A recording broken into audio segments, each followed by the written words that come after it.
함께 하신다는 이 사실이 얼마나 우리에게 위로가 되는지 모릅니다. 여러분, 세상에 내가 혼자 주위에 아무도 없고 혼자 딱 떨어져 있다고 생각해 보십시오. 그때 누군가 한 사람이 나와 함께 있다고 생각해 보십시오. 아니면 캄캄한 밤길을 걸어가는데 주위에 아무도 없어요. 그런데 누군가 지금 나와 함께하는 분이 있다고 생각을 해보십시오. 오랫동안 기다려왔던 메시아에 대해서 하나님께서 말씀하시면서 그분의 이름을 하나님이 지어주셨는데 그분은 임마누엘이다. 번역하면 하나님이 우리와 함께 합니다. 그 예수님이 우리 가운데 오셨습니다. 임마누엘로 오셨습니다. 그분이 오셔서 구원을 완성하시고 다시 하나님의 우편으로 가시면서 두려워하는 제자들에게 말씀하셨죠. 내가 떠나가는 것이 너희에게 유익하다. 이제 내가 너희를 위해서 또 다른 보혜사를 보낼 것인데 내가 그를 통해서 너희와 영원히 함께 할 것이다. 하나님이 우리 가운데 약속대로 성령을 보내셨고 오늘 예수 그리스도를 주로 고백한 모든 사람들 안에 거하시는 성령을 통해서 예수님은 우리 가운데 함께 하고 계십니다. 이것이 우리에게 얼마나 큰 은혜인지 모릅니다.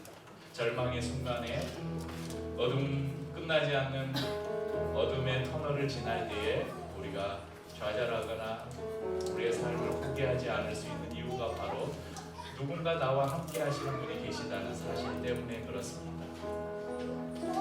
지금 부를 찬양의 가사에 보면 어둠의 우리가 빛으로 회복했다 그렇게 고백하고 있습니다. 이렇게 회복한 우리의 삶을 통해서 하나님은 또 다른 사람들을 섬기고 사랑하도록 말씀하셨습니다. 그런 삶을 살기로 함께 결단했으면 좋겠습니다. 어둠의 우리 빛으로 회복한 인생으로 드리는 겸손의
뭔지 아십니까? 네, 5월 15일은 스승의 날입니다. 이번 주 수요일이네요. 이번 주 수요일이 스승의 날인데 공교롭게도 그러네요. 4월 18일이 스승의 날이네요. 이제 알았네. 네, 공교롭게도 저희가 읽은 이 마태복음 23장 전체의 말씀이 바로 이 가르치는 자에 대한 교훈을 주시는 그런 말씀이 기록되어 있습니다. 특별히 예수님께서는 잘못된 교사의 대표로 당시의 유대 사회의 지도자들, 그러니까 스승들의 대표격이었던 서기관들과 바리새인들을 언급하고 계시는데 2절에서 7절까지 우리가 다 읽지는 않았지만 23장 2절에서 7절까지를 보면 그들의 위선적인 모습이 잘 그려져 있습니다. 2절 말씀에 보면 그들이 모세의 자리에 앉았다 이렇게 기록하고 있는데 모세가 누구입니까? 율법의 대표격이죠. 그러니까 모세의 자리에 앉았다는 것은 이 서기관들과 바리새인들이 율법을 독점하고 있었던 것을 볼 수 있습니다. 그런데 그들은 율법을 행하려는 율법은 여러분 그냥 그걸 알고 지식적으로 알고 있으라 이렇게 주신 게 아니잖아요. 율법을 왜 주셨습니까? 그 율법대로 행하라고 율법을 주신 것이죠. 그런데 이 서기관들과 바리새인들은 율법을 행하지 않고 그들은 말만 하고 도무지 행동하지 않았다. 성경이 그들을 고발하고 있습니다. 오히려 이들은 자신들의 지위로 사람들에게 율법의 무거운 짐을 지우고 자신들은 손가락 하나 까딱하지 않았다. 성경이 말씀합니다. 이들의 목적은 오직 사람들의 관심을 받는 것이었습니다.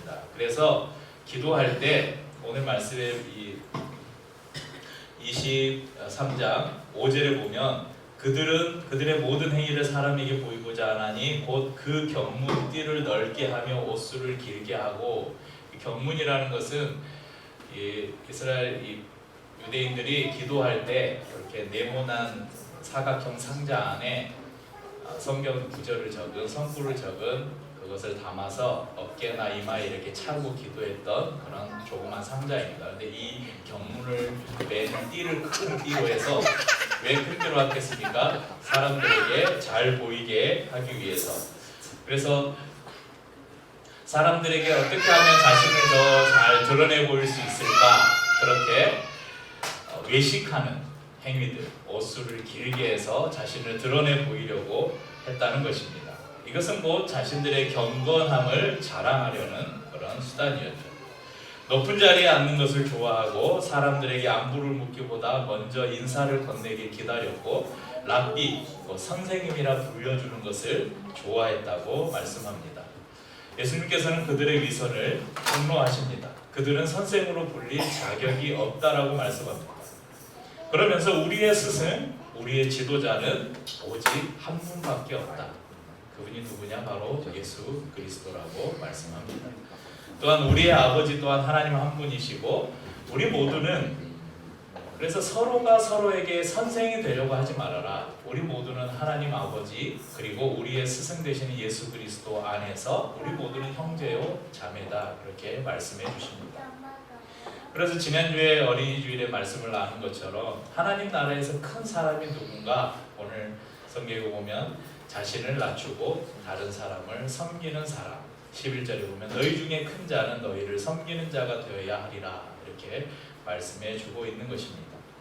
이번 주에 스승의 날이 있는데 한번 이 말씀을 또 마음에 담고 그리고 이어지는 이제 13절에서 36절 말씀이 화 있을진저라는 시리즈입니다.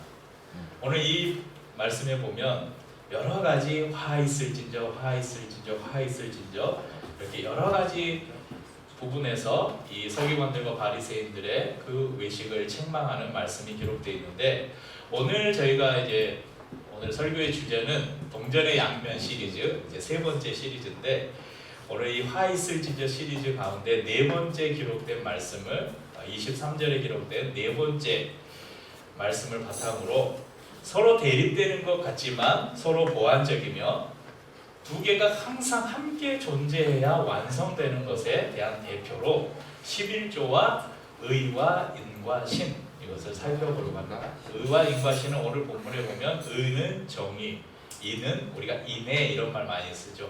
긍휼, 신은 믿음. 11조와 정의와 긍휼과 믿음에 대해서 말씀을 나눠보려고 합니다.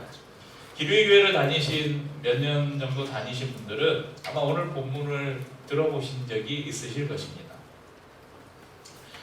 기억 못하셔도 괜찮습니다. 그래야 제가 다시 설교를 해도 처음 듣는 설교네 이렇게 생각하실 거니까.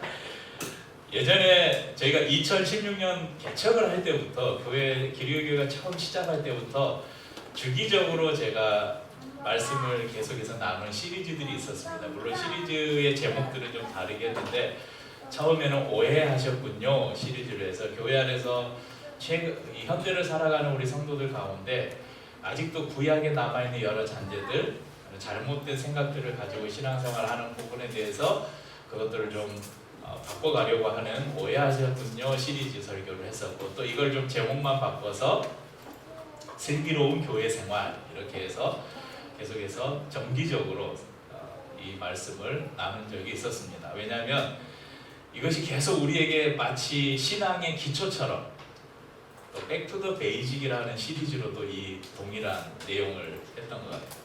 그러니까 우리 신앙의 가장 기초적인 베이스가 되어야 된다 이런 생각을 가지고 있기 때문에 그런데 그때 이 본문을 가지고 말씀을 나눈 적이 있어요. 무엇 때문에? 11조에 대한 오해 때문에. 그래서 헌금에 대한 이야기를 하면서 오늘 본문을 가지고 말씀을 나눈 적이 있습니다. 오늘 본문의 평행 본문인 동일한 사건이 기록된 누가복음 11장 42절과 함께 신약에서 11조에 대해서 유일하게 기록되어 있는, 다른 부분에 물론 그건 11조를 교훈을 주시기 위한 게 아니라 그냥 단순한 11조라는 이름만 들어가 있고 11조에 대한 교훈이 기록된 말씀은 오늘 이 마태복음 본문하고 누가복음 11장에 같은 사건이 기록되어 있는 본문이거든요. 그러니까 딱 한 번 나와 있는 거예요. 그래서 신약 시대에 11조를 해야 됩니까 말아야 됩니까 논쟁이 될 때 꼭 인용되는 본문이 바로 오늘 본문이기도 합니다. 전에도 제가 소개한 적이 있는데 2014년에 서울 서초에 가면 어마어마하게 크고 화려한 교회가 하나 있어요. 그 교회가 시은모 교회인데 그 교회가 정관을 개정하면서 11조를 하지 않는 선거는 교인 자격을 제한한다 이렇게 교회 정관을 개정하려고 했어요. 그런데 교회 내부적으로 또 외부에서도 수많은 비판들이 일어나니까 그것을 11조 대신에 헌금을 내지 않는 성도는, 그래서 이렇게 조금 수정을 해서 교회 정관을 개정한 일이 있었습니다. 그러니까 11조든 헌금이든 간에 헌금을 하지 않는 성도는 교인 자격을 제한한다. 과연 이게 교회 안에서, 교회 공동체 안에서 이게 가능한 일일까? 헌금으로 교인 자격을 평가하겠다. 이것은 교회가 교회의 본질인 성도가 아닌 돈을, 그로 말미암아서 이 돈으로 교인을 좌지우지하려는 권력이 우선되어 있음을 단적으로 보여주는 예입니다. 여러분, 저희 교회는 그렇게 하지 않지만 예배 시간에 헌금 시간이 있어가지고 이렇게 헌금 바구니를 여러분 앞으로 이렇게 돌리고 우리 주보 한쪽에 매주 헌금 명단을 적고 심지어 어느 교회는 헌금 액수까지 적는 교회들도 있는데, 이렇게 하면 우리 성도님들 헌금 더 할까요? 안 할까요? 더 열심히 하겠죠. 그런데 그것 가지고 열심히 하면 안 되기 때문에 안 하는 겁니다. 헌금은 그렇게 드리는 것이 아님을 여러 번 말씀드렸기 때문에 오늘 설교는 헌금에 대한 설교가 아닙니다.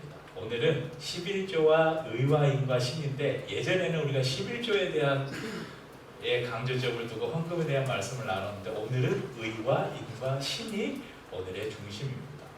혹시 교회에서 신앙생활하면서 헌금을 어떻게 해야 됩니까 궁금하신 분들은 저에게 개인적으로 물어보시면 자세히 친절하게 알려드리겠습니다.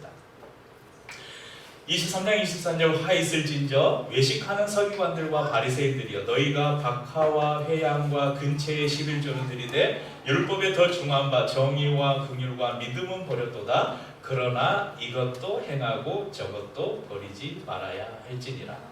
자, 이게 동전의 양면이죠. 이것 저것, 이게 동전의 양면이야. 11조 의와 인과 신이 동전의 양면과 같다는 것입니다. 오늘 말씀에서 예수님께서 강조하고 계신 게, 지금 바리새인들과 서기관들에게 예수님께서 강조하고 있는 게 지금 11조입니까? 의와 인과 신입니까? 아니, 지금은 의와 인과 신이에요. 왜냐하면 11조는 잘하고 있었거든요. 이미 이 서기관들과 바리새인들은 철저한 11조 생활을 하고 있었어요.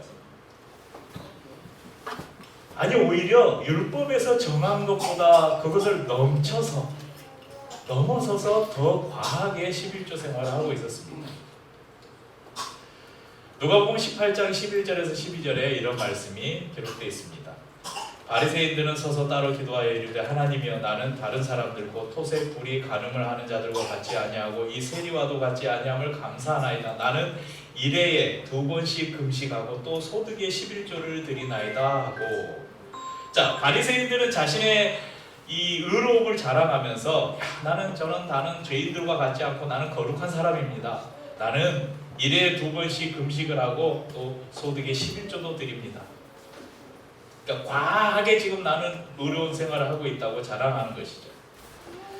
신명기 18장 3절에서 4절에 보면 이런 말씀이 있습니다. 제사장이 백성에게서 받을 목은 이러하니 곧 그들이 드리는 제물의 소나 양이나 그 앞다리와 두 볼과 위라, 이것을 제사장에게 줄 것이요, 또 내가 처음 거둔 곡식과 포도주와 기름과 내가 처음 깎은 양털을 내가 그에게 줄 것이니.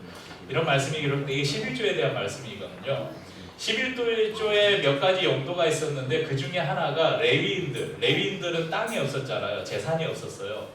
그러니까 그들은 온전히 성전에서 하나님을 위해서 봉사하는 사람들이었기 때문에, 그래서 나머지 지파들이 이 레위인들의 먹을 것을 책임져 줘야 됐어요. 생활을. 11조가 이들의 생활비의 중요한 부분이었습니다.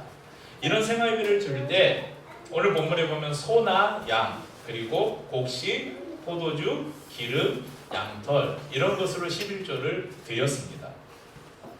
그런데 오늘 본문에 보면 바리새인들이 무엇에 11조를 들었다고 했나요? 박하와 회향과 근체. 박하는 여러분 잘 아시죠? 박하사탕. 그러니까 이게 식용으로 쓰이는 향신료로 쓰이는 대부분 채소들이에요. 그러니까 이것은 원래 11조를 드릴 때 이것은 제외 품목이었어요. 그런데 이 바리새인들, 서기관들은, 우리는 성경에서 말씀하지도 않는, 율법에도 없는, 우리는 이 박하와 해양과 근체, 채소의 11조까지도 저희는 드립니다. 그렇게 자신들의 의를 자랑한 것이죠. 하지만 이들의 문제는 정의와 긍휼과 믿음은 버렸다는 것입니다. 예수님께서는 율법으로서의 11조를 준수하는 것만큼 의와 인과 신을 지키는 것 또한 중요한 것이라고 오늘 말씀하고 계십니다. 구약시대부터 지금 이 예수님께서 말씀하고 계시는 당시, 예수님 당시까지 유대인들에게 이 11조금은 아주 중요한 율법의 한 부분이었습니다. 왜냐하면 하나님께서 이스라엘 백성들에게 직접 이렇게 바쳐라, 그리고 바치지 않으면 이런 벌이 있을 것이다, 직접 명령하신 것이기 때문입니다. 하나님께서 이스라엘 백성들에게 소득의 10분의 1인 11조를 왜 바치라고 하셨을까요? 하나님이 소나 양이 필요해서요? 하나님이 돈이 필요해서요? 조원아, 하나님이 돈이 필요할까? 그래, 잘 알고 있구나. 하나님께서 이스라엘 백성들에게 11조를 바치려고 한 영적인 이유는요, 첫 번째는 너희들의 공급자가 누구냐? 너희의 필요를 채우는 분은 하나님이시다. 우리의 공급자가 하나님임을 그들로 하여금 잊지 않게 하기 위함이고, 두 번째는 너희들이 가진 소유가 누구의 것이냐? 너희의 모든 소유는 하나님의 것이다. 이것을 이스라엘 백성들이 잊지 않게 하기 위함이었습니다. 만약에 하나님이 정말 나쁜 신이면 소득의 몇 드리라고 하겠어요? 10분의 9는 하나님께 바치고 나머지 1로 살아라, 이렇게 하셨겠죠. 그런데 10분의 1을 드림으로 너의 모든 것, 우리가 수고하고 땀 흘려서 얻은 모든 것이 이것은 하나님의 은혜로 우리가 얻은 것입니다. 이런 고백을 하게 하신 것입니다. 하지만 이 11조는 영적인 의미와 함께 실제적인 필요가 있었기 때문에 하나님께서 물질로 바치게 하셨어요. 11조에 중요한 세 가지 용도가 있습니다. 혹시 제가 몇 번 이야기한 것 같은데 한번 맞춰보세요. 구약의 11조의 중요한 용도, 아까 하나는 말씀드렸죠. 뭐였죠? 레위인들의 생활비. 또 하나는 부재. 또 하나는 레위인들이 어디에서 일했어요? 성전. 하나님의 성전을 유지하고 보수하고 관리하는 데 필요했습니다. 방금 부재라고 짧게 이야기했는데 이 부재에는 당시에 유대 사회에서 소외된 계층인 고아, 과부, 나그네들을 위한 헌금으로 이 11조가 사용이 됐습니다. 우리는 오늘 11조의 세 번째 용도에 주목해야 됩니다. 이것은 오늘날 우리가 드리는 헌금의 가장 중요한 용도이기도 하기 때문에 그렇습니다. 그러니까 첫 번째 용도, 레위인들의 생활비나 또 하나님의 성전을 유지하고 보수하는 데 사용되는 이것은 우리와 하나님과의 관계 안에서 일어나는 일이라면, 세 번째 용도는 바로 사람과 사람 사이에서 일어나는 일입니다. 오늘 11조와 함께 요구하신 정의와 긍휼과 믿음은 모두 사람과 사람 사이의 관계 안에서 요구되는 것들입니다. 대다수의 그리스도인들이 하나님에 대한 의무, 하나님께 대한 의무인 종교적인 의무에 대한 이해는 열심히 해요. 충실하게 해요. 그러는 반면에 종교적인 의무와는 상관없어 보이는 그런 대다수의 일들에는 무관심합니다. 하지만 우리가 살아가는 삶의 모든 영역에서 율법의 정신과 관계없는 일은 거의 없다고 봐도 무방합니다. 여러분 스스로를 한번 생각해 보십시오. 나는 정의로운가? 우리가 살아가는 세상 속에서 얼마나 많은 불의한 일들이 일어납니까? 부와 권력을 가진 자들이 더 많은 것을 가지려고 그 힘을 이용해서 자행하는 불의들이 얼마나 많습니까? 지난 4월에도 언급했지만 우리 민족의 아픈 역사인 제주 4.3 사건이나 곧 다가오는 5.18 광주 민주항쟁이나 또 세월호 참사나 이런 국가적인 재난들, 이태원 참사나 오송 지하차도 침수 그런 참사나 이런 많은 것들의 이면에는 수많은 권력으로 인한 그 권력자들의 욕심이 그 안에 담겨 있다는 것입니다. 성도들은 이러한 불의에 침묵했고 어떤 경우에는 오히려 불의한 일에 동참하기도 했습니다. 여러분 구약의 이스라엘의 모습들에도 우리와 이 지금의 시대와 그리 다르지 않는 모습들이 그려지고 있습니다. 아모스 5장은 정의롭지 못했던 이스라엘의 모습을 이렇게 그리고 있습니다. 아모스 5장 말씀을 보시면 너희가 힘없는 자를 밟고 그에게서 미래 부당한 세를 거두었은즉 12절에는 의인을 학대하며 뇌물을 받고 성문에서 가난한 자를 억울하게 하는 자로다. 이 성문이라는 것은 재판관들이 앉아있는 자리거든요. 권력자들이 앉아있는 자리입니다. 이러한 이스라엘을 향해서 하나님은 말씀하십니다. 여러분 아모스 5장 21절에서 24절 말씀 저희가 함께 읽겠습니다. 내가 너희 절기들을 미워하며 멸시하며 너희 성회들을 기뻐하지 아니하나니 너희가 내게 번제나 소제를 드릴지라도 내가 받지 아니할 것이요 너희의 살찐 희생의 화목제도 내가 돌아보지 아니하리라. 내 노래소리를 내 앞에서 그칠지어다. 내 비파소리도 내가 듣지 아니하리라. 오직 정의를 물같이 공의를 마르지 않는 강같이 흐르게 할지어다.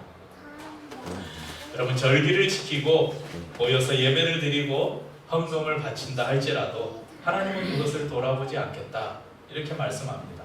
우리가 아무리 목소리를 높여서 하나님을 찬송하는 노래를 부르고 악기를 연주하면서 하나님을 찬양한다 할지라도 하나님은 듣기 싫다, 내가 그거 듣지 않겠다 말씀하십니다. 하나님은 그러한 종교적인 의무 이전에 정의와 공의를 마르지 않는 강처럼 흐르게 하라 이렇게 우리에게 말씀하십니다. 미가서 6장 7절에서 8절에도 비슷한 말씀이 기록되어 있습니다. 여호와께서 천천의 순양이나 만만의 강물 같은 기름을 기뻐하실까? 내 허물을 위하여 내 마다들을 내 영혼의 죄로 말미암아 내 몸에 열매를 드릴까? 사람아, 주께서 선한 것이 무엇임을 내게 보이셨나니 여호와께서 내게 구하시는 것은 오직 정의를 행하며 인자를 사랑하며 겸손하게 내 하나님과 함께 행하는 것이 아니냐. 여러분, 한국교회는 그동안 너무나 앞에 부분에 너무 그 무게중심이 쏠려 있었어요. 이 미가서 6장 7절에서 8절 말씀에, 여러분 7절 말씀에 보면 순양, 강물 같은 기름, 뭐예요? 헌금이에요. 하나님 앞에 수많은 헌금을 드리고, 심지어는 내 허물을 위하여, 그러니까 내 죄의 속죄를 위해서 어떤 경우는 이방신들에는 자신의 자녀를 제물로 드리는 경우도 있었거든요. 심지어는 내 맏아들을, 내 몸의 열매도 자식이에요. 내 몸의 열매가 보니까 자기 자식을 내 죄를 위해서 하나님께 제물로 바치면서까지 그렇게 하나님을 섬긴다 하는 것 다 의미 없다.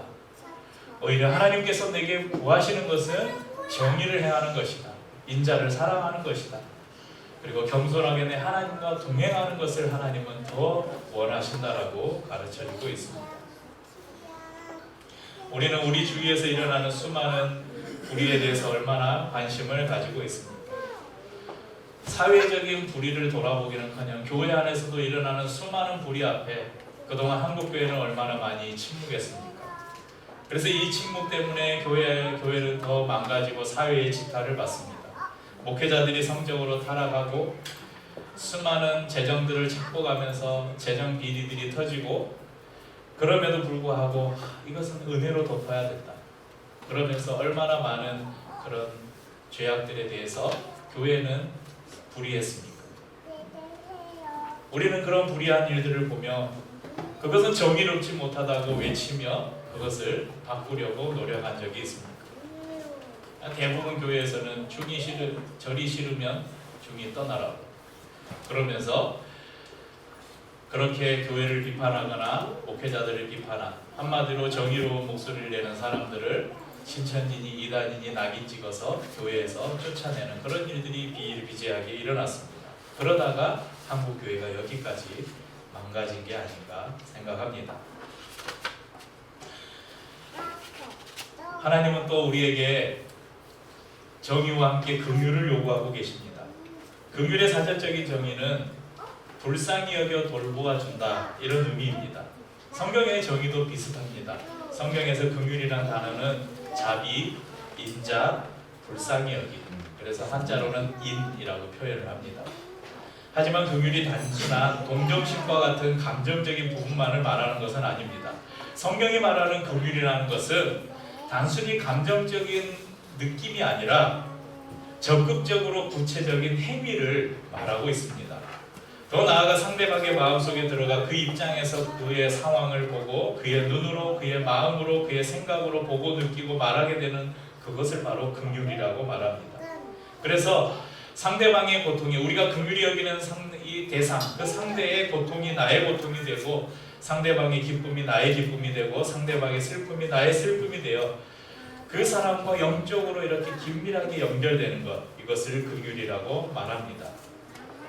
마태복음 5장에는 산상수훈 말씀이 기록되어 있는데요. 산상수훈 중에 우리가 잘 아는 팔복의 말씀이 있죠.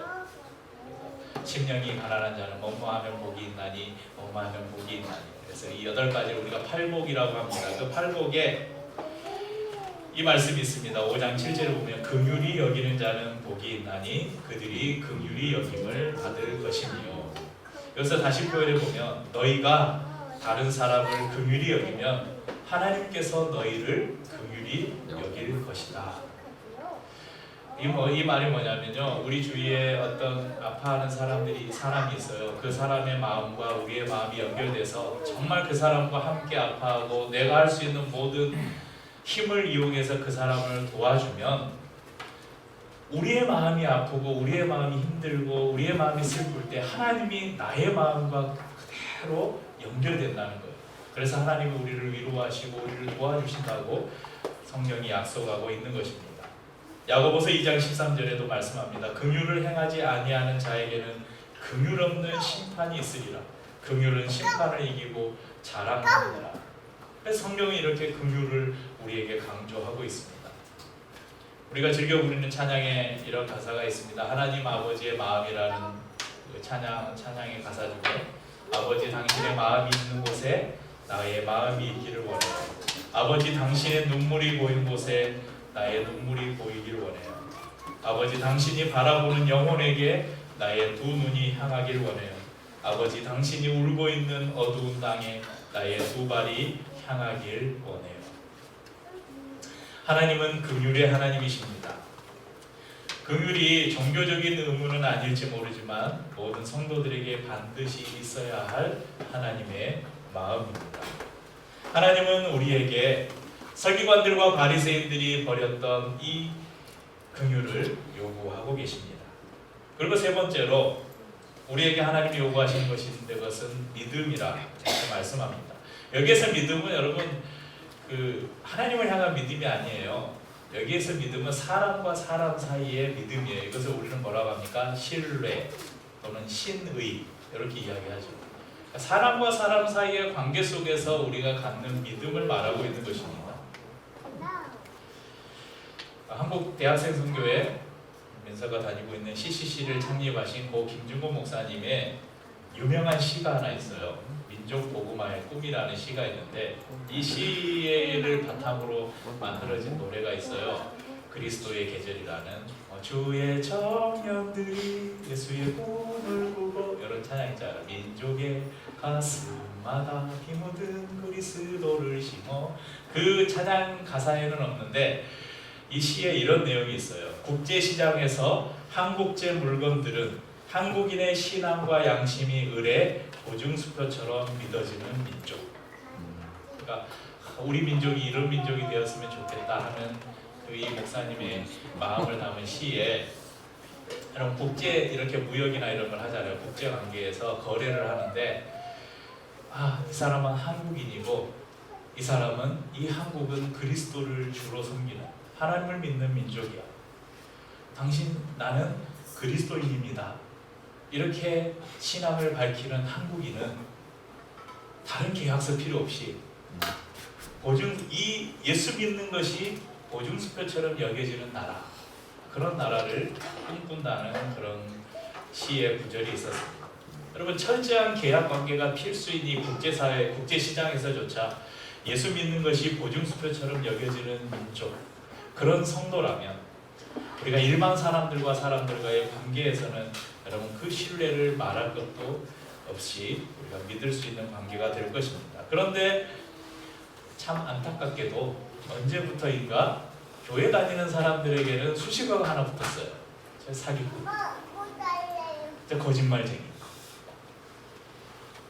제가 교회 사역을 오래 했잖아요. 교회 사역을 20몇 년 했는데 교회에서 부교육자 생활을 하면서 다양한 수많은 일들을 경험했는데 교회에서 뭐 인테리어를 하거나 교회에서 무슨 사업을 하거나 행사를 하거나 아니면 뭐 저는 이제 찬양이나 음향 쪽에서 오랫동안 사역을 했으니까 어느 교회들이 이렇게 다른 작은 교회들의 사역을 다니면 막 방송 장비가 저희보다 커요. 시골 교회인데 요만한 막 타워가 있어요. 그래서 거기에 막 뭐가 많이 들어있어요. 그래서 이거 얼마에 했냐 그러는데 막 상상도 할 수 없는 막 금액을 주고 음향을 했대요. 어디에서 했냐 그러니까 장로님 회사예요.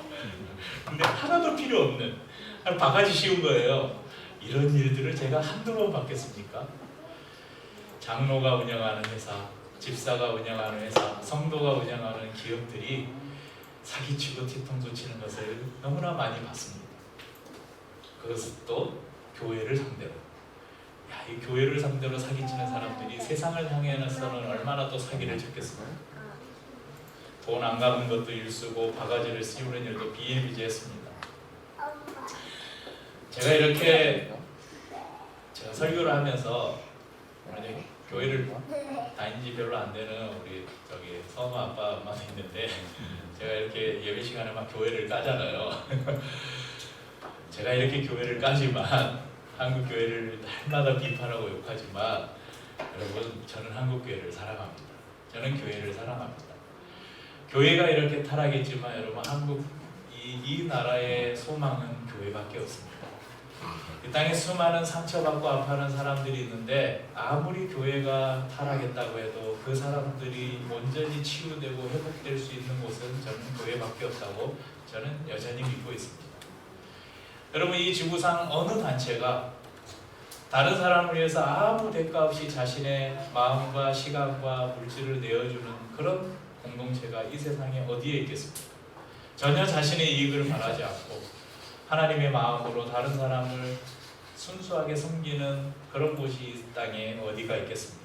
그래서 저는 여전히 교회에 소망이 있다고 생각합니다. 그러니까 제가 맨날 교회 깐다고 저 목사가 왜 저러나 생각하지 마시기 바랍니다. 그래서 여전히 우리는 꿈을 꿉니다. 예수 믿는 것이 보증수표처럼 여겨지는 나라가 되는 꿈. 누구에게나 이 사람은 믿을 만하다. 왜? 저 사람은 예수를 믿는데. 여러분, 실제 이런 때가 있었습니다. 여러분, 이게 뭐 불가능한 시대라고 여러분 생각할 수도 있는데요. 이런 시대가 있었어요. 그러니까 우리나라에 1919년에 평양 대부흥운동이 일어나면서 그때는 정말 오순절 같은 일들이 일어났어요. 주일에는 모든 가게들이 다 문을 닫고 교회 가서 예배를 드리고 진짜 유무상통. 우리 집에 있는 것을 옆에 사람에게 뭐가 없으면 우리 집에 있는 거 그냥 갖다 주고, 돈을 빌려주는데 빌려주는 게 아니라 그냥 주고, 그걸 유무상통이라고 하는데, 이게 사도행전 2장에 보면 오순절에 성령이 임하면서 그런 일들이 일어나죠. 근데 우리 민족의 기독교 역사 중에 역사 가운데 그런 일들이 있었다니까요. 그러니까 이게 불가능한 일이 아니라는 거예요. 그런 꿈을 우리가 꿀 수 있기를 바랍니다. 저 사람은 정말 믿을 만해. 저 사람은 좋은 사람이야. 왜? 예수를 믿으니까. 저 사람이 뭐 많이 배웠고 저 사람이 뭔가 좀 도덕적이고 그래서가 아니라 왜 저 사람은 내가 믿어? 저 사람은 예수를 믿는 사람이거든. 이런 평가를 받을 수 있는 그런 시대가, 그러니까 이 땅에 뭐 우리나라에 크리스찬이 제일 많을 때는 25%까지 됐어요. 그러니까 우리가 한 4천만 인구일 때 25%면 기독교 인구가 1,000만 명이 넘던 시대가 있었어요. 지금은 이제 많이 줄었을 겁니다. 아마 천주교나 이런 다른 걸 빼고 개신교 인구만 아마 해보면 모르겠어요. 한 5, 600만이나 이제 될까?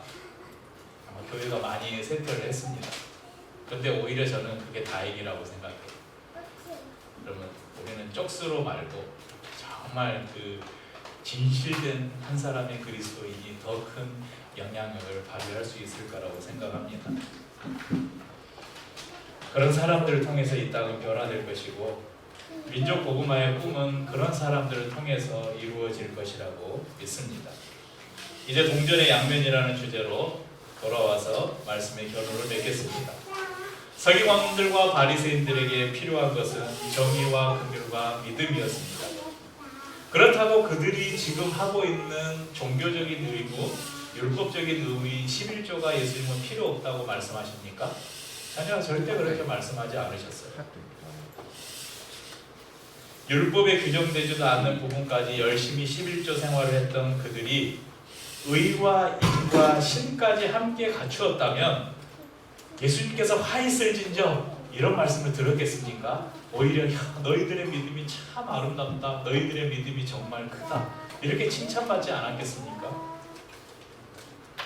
제가 이 부분을 생각하다 갑자기 예전에 광주에서 이렇게 살다가 처음 이제 수도권에 올라가서 사역을 해보자 복분 꿈을 안고 저기 부천의 송내역 옆에 있는 한 교회에서 제가 부목사로 1년을 사역한 적이 있었는데, 그 교회 목사님이 저기 한 번씩 이렇게 자신의 그 의를 드러내는데, 나는 누가 목사님 나는 11조를 철저히 하는데 나는 누가 밥을 사주면 그 밥값을 보고 그 밥값의 10분의 1을 나는 헌금을 한다.